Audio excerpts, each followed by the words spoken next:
What was the scariest? We need to leave. Now, gut feeling that you've ever experienced? Serious. Askreddit. Electro Island. Asterisk asterisk attention. Serious. Tag notice. Jokes, puns, and off-topic comments are not permitted. https www.reddit.com/r/askreddit/wiki_rule_6- in any comment, parent or child, parent comments that aren't from the target group will be removed, along with their child replies. Report comments that violate these rules, posts that have few relevant answers within the first hour, and posts that are not appropriate for the serious tag will be removed. Consider doing an AMA request instead. Thanks for your cooperation and enjoy the discussion. I am a bot, and this action was performed automatically. Please contact the moderators of this subreddit. Message compose to =r askreddit if you have any questions or concerns. Auto moderator 1. Wednesday midday run along a beautiful river pathway near my apartment block. About 1 kilometer in, I felt people watching me and directly turned around and ran home. Even though I did not see anybody. Closed the 2 magnetic gates leading up to my door and didn't see anybody around or follow me. About 10 minutes later, 2 guys were at my front door trying to push it in. I was luckily on the other side of the door at that moment and pushed it back closed with all my force and began screaming. I managed to security lock the front door and text my apartment block for help. I was on the 2nd floor, and they obviously watched which apartment I went into. Looking back at the apartment's security cameras, they were able to see the 2 guys pull apart the magnetic security gates. 2 of them. The block then quickly changed the gates to a mechanic lock that cannot be pulled apart. Odd_llama 800. 8062. 2. Deleted. 25469. Does an "I need to go home now" feeling count?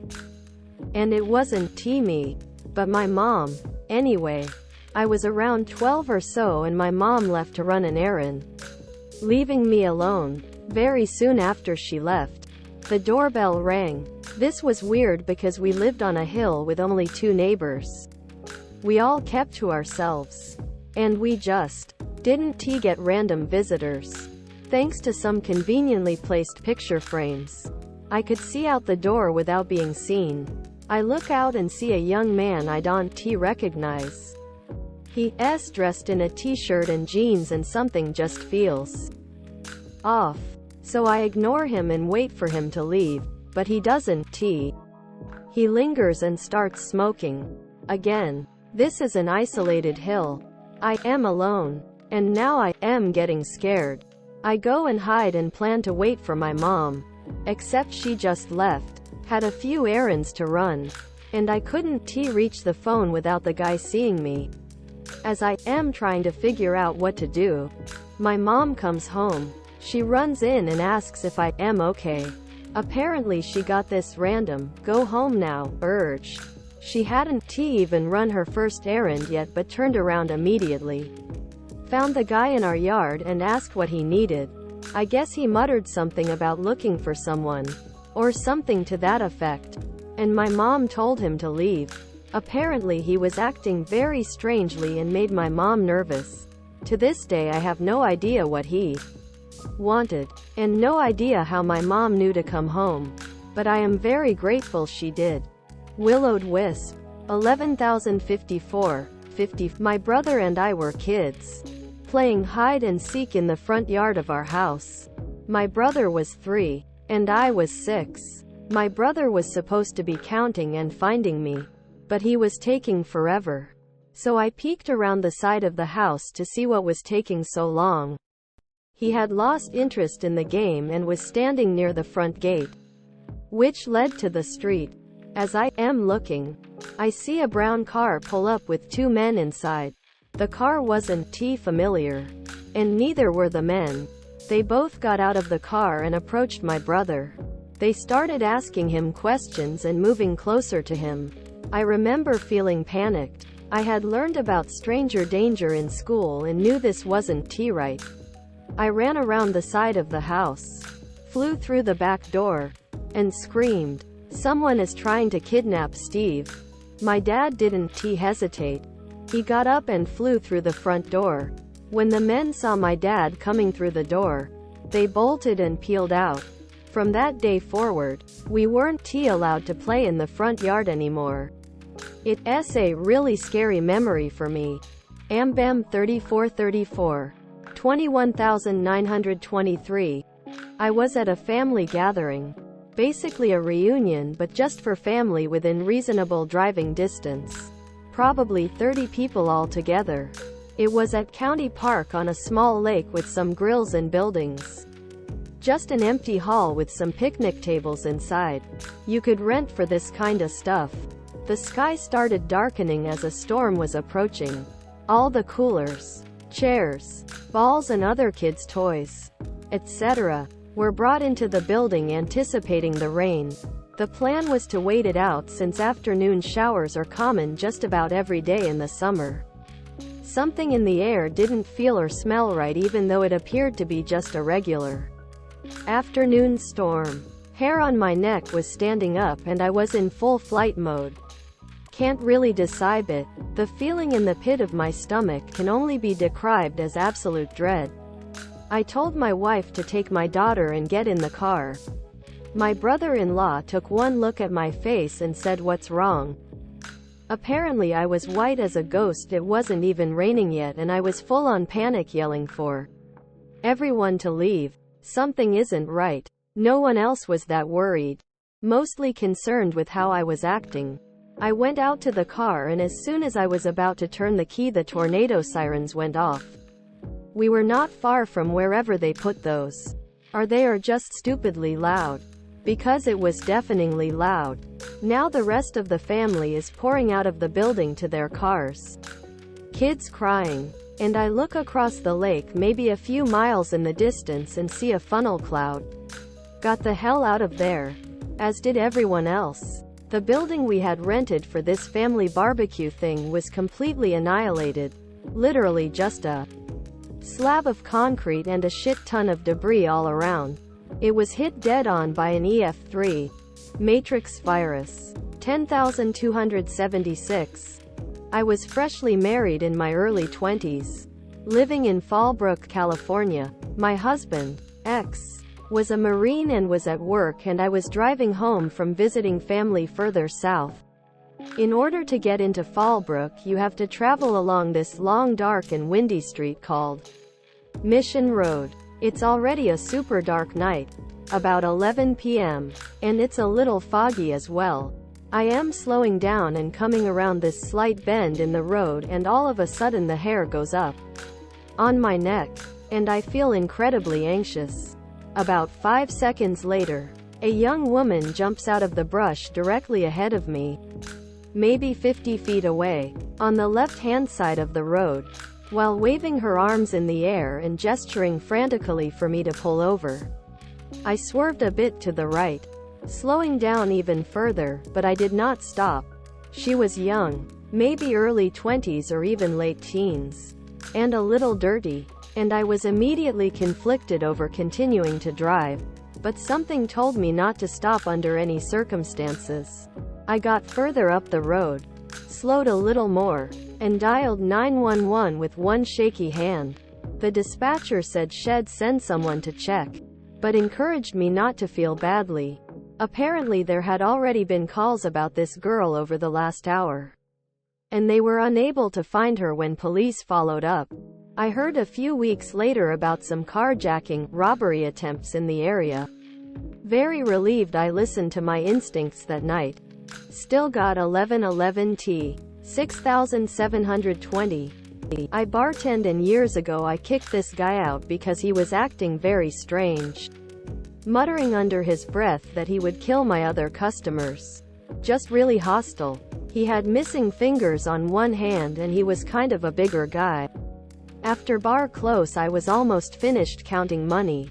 So like an hour after everyone left. And I was just about to leave and I had that gut feeling. I looked out the window and that guy was standing on the corner watching me in a ski mask. I know it was him because of the build. As soon as I grabbed my phone he took off, but the cops know who he is. Now he has a vendetta out against me and he's well known around town. He's fucking nuts. Nicoli. 5579. Pizza delivery drivers of Reddit. What are some of the craziest reasons people have ended up on the no delivery list? Askreddit. Wise_carrot_457. When I was in high school I had a family order about $40 worth of food. I show up and she gives me a $20. Then she said I must have dropped the other one.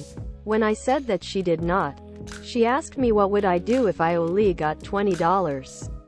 I told her that I guess she'd only get half the food. Then she threatened to call the manager and tell them I took the $20. It was my family's restaurant. I told her to go ahead and call my dad and that I would wait. She scowled and gave me the money. I told her not to call back. Steely Sam 2. 514. We had a guy and two girls order separately. Then grab the pizzas and run. The girls had picked the food up and left while the guy was paying. After 30 seconds the guy bolted. It was a $100 order. My manager, who is a frequent gym goer, leapt the counter and gave chase. The two girls had gotten into a car with the food. But when they saw my manager they drove off leaving the guy. My manager chased him 3 blocks and was gaining on the guy when the girls pulled up and the guy got into the car. Unfortunately, all 3 of them went to school with a kitchen hand at the store. So we had names, jobs, addresses, and Facebook accounts. We contacted them all on Facebook and got them to pay for the pizzas the next morning under threat of contacting police. We also put them on the no delivery list. Careless_method_9142. 1836. I delivered pizza for 5 years of my life and I don't have one crazy story. I got bit by a little dog on the ankle once. That's about the craziest thing. The weirdest thing that happened though, this woman would call twice a week and order a pasta to be delivered. This went on for years. Then one night I'm taking her order and I said, "And you'd like this delivered tonight I'm assuming?"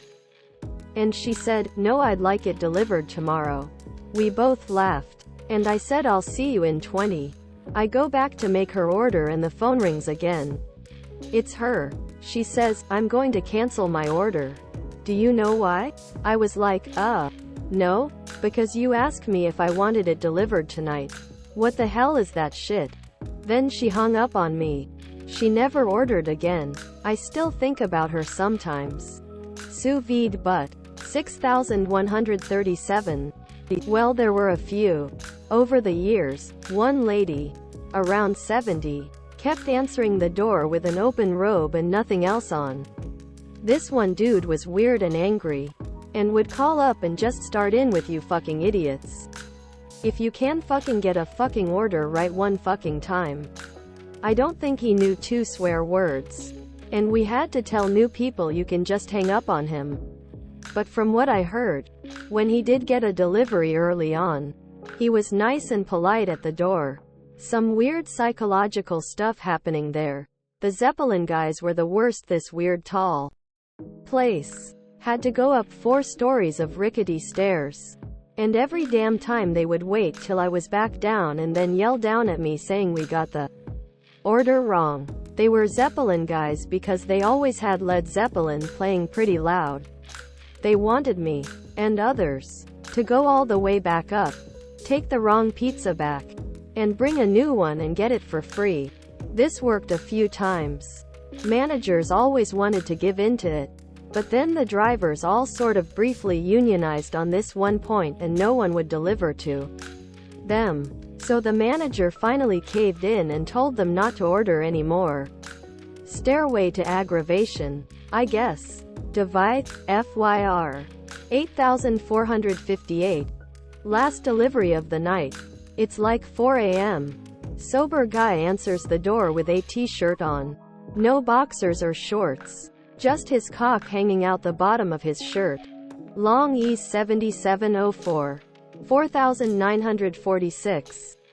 I worked for a pizza place that was near a very large software company.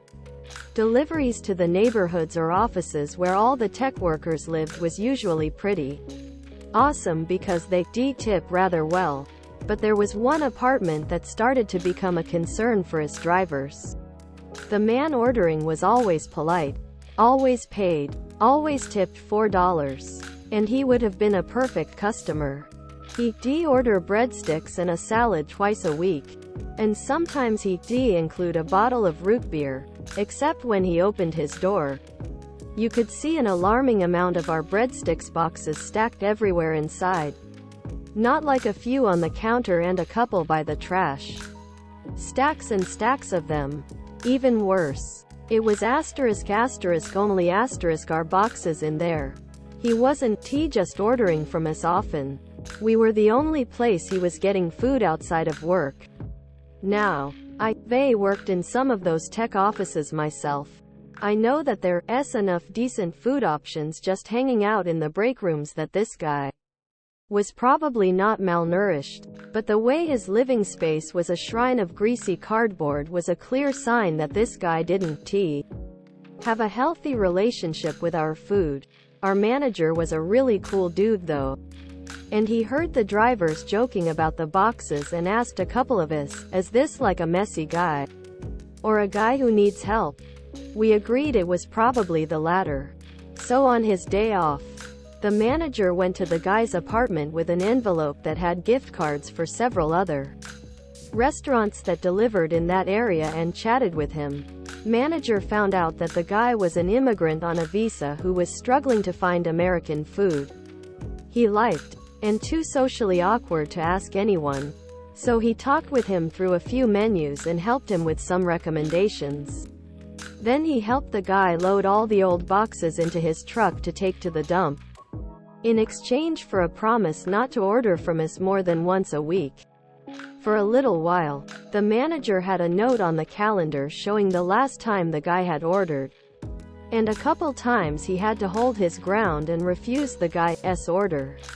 But after that chat, I never saw the stacks of boxes again, and the guy would boast about the different meals he had.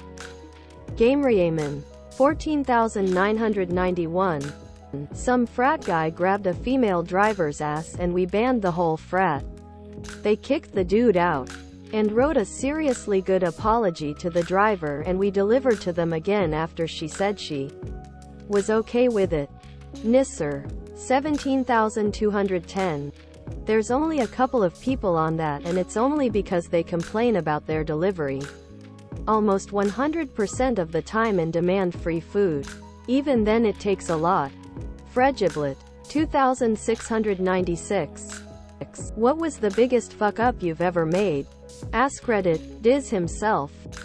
Testing a lubrication oil heat exchanger to see if reducing the flow rate would change the oil temperature. Meant to partially close the inlet valve.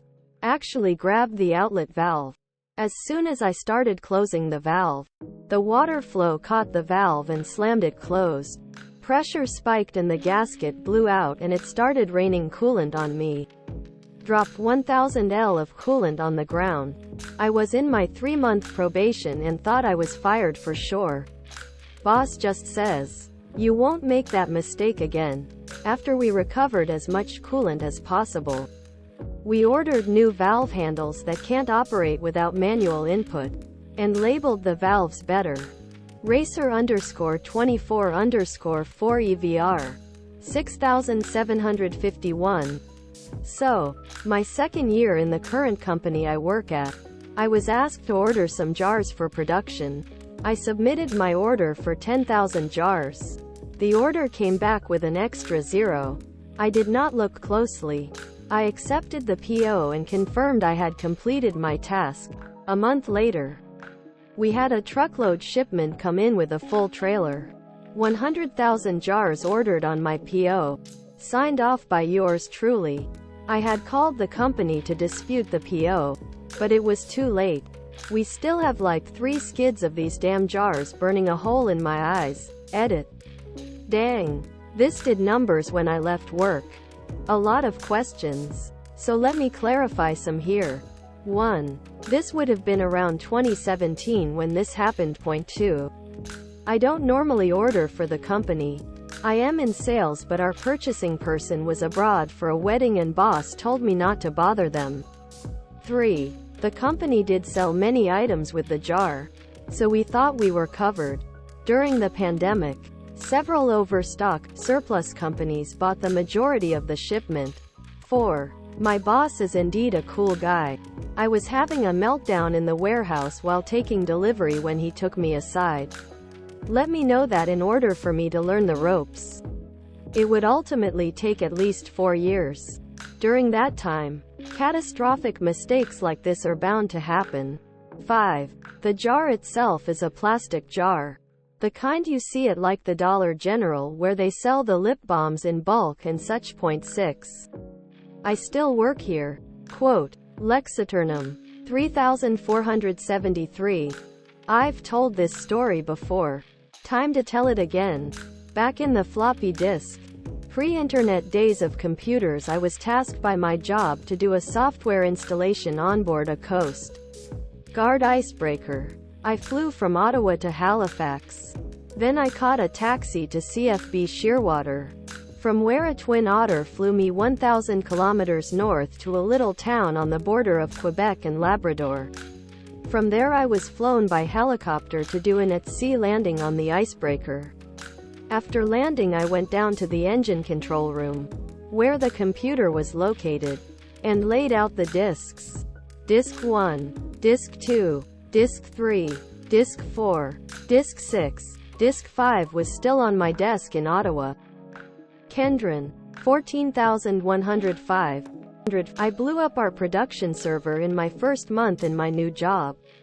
I was doing some work on what I thought was our test server, and as soon as I deleted my snapshot and rebooted, our phones immediately started ringing. I immediately knew what I did wrong. So I walked down the hall to my boss and said, I fucked up. In the end, we did lose approximately 30 meters worth of production data, which definitely sucked. But we also took the opportunity to implement some idiot proofing. That was a decade ago. And I'm managing the IT department now. The worst thing an employer can do is punish someone for making a mistake. They're one of the fastest ways to learn new skills and how to avoid those mistakes in the future. Burstanurism. 2828. Way back when I was in the army, I drove an M1A1 Abrams straight into a bog. We were stuck for 36 hours. Our leadership was not amused. Stardrive_1, 3777. 2 weeks before my wedding I borrowed a company box truck to move my roommate to his new digs downtown and then move my stuff. Made the mistake of moving roommate first. Bastard had offered to move his new roommate's stuff with my vehicle. Somehow forgot to tell me this until we were in front of his new roommate. Thanks, roomie. By the time we got all their crap moved it was hitting nightfall. Was so tired from moving couches and beds up 2 flights to a 3rd floor walk up. I didn't pay attention to the height of a bridge I was going under versus the cargo box of the truck. ID borrowed. And this truck had some power under the hood. Suddenly I was driving a flatbed. My boss told me later.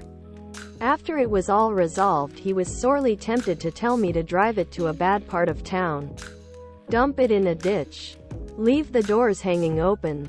Throw the keys away and report it stolen. Thank heaven for insurance and a nominal $1 rental fee. That _OL_cat. 3396. Probably doing heroin for the first time. Clean now. And doing well, but yeah. 10 years of my life down the drain. Puke _in_the_meow_mix. 4335. My little sister was a drug addict and it got pretty bad. A lot of bad things happened over the years and it was always a painful roller coaster. I was at my wit's end trying to help her but eventually decided she had to hit rock bottom on her own if she was ever going to get through it, so I stopped helping. She died of an overdose on Thanksgiving Day last year after we hadn't spoken in over a year. Deep down I know it's not my fault, but I'll likely always struggle with the feeling of what if for the rest of my life. K3Y_mask3R 236. What's a smell that most people consider to be good but you find repulsive? Askreddit. Skits cuddly do. Anything that smells too sweet tends to make me nauseous. Eating it usually isn't a problem, though. Useful Idiot 85. 6831. Avon perfume from the 1970s that old women drench themselves in before heading to the grocery store. Soylent DNA. 5460. Artificial grape. Most people I know love it, but it turns my stomach every time. Edit. Because this has a stupid amount of responses. Please quit telling me to try Concord grapes. I've had them. I don't think they taste remotely similar. Also, this thread is about smells, not tastes, and for those of you claiming no one likes that smell, this thread is full of people stating that they are also surrounded by people who love that smell. They literally make incense and air fresheners in that smell that sell out. Artistic_arugula_906. 5120. Those damn cinnamon pine cones they put out at Christmas. So overpowering. I was forced to stock them at work and maintain the Christmas candle section one year, and now I can't stand anything Christmas scented. They dump twice as much perfume into the seasonal candles, and it's all too overwhelming. Nerdy_night owl. 4192. That goddamn cucumber melon lotion that every girl on earth used in the early 2000s. Oxytocin deficiency. 4661. Those pine tree thingy air fresheners? They make me feel nauseous. Frail mobility. 1042. Lilies smell like death to me. Extra_flower 6958. 602. Lavender. Someone gave me lavender-flavored suckers when I was having horrible morning sickness during my first pregnancy. It made it so much worse. The smell still makes me gag. Is it gum? 2615.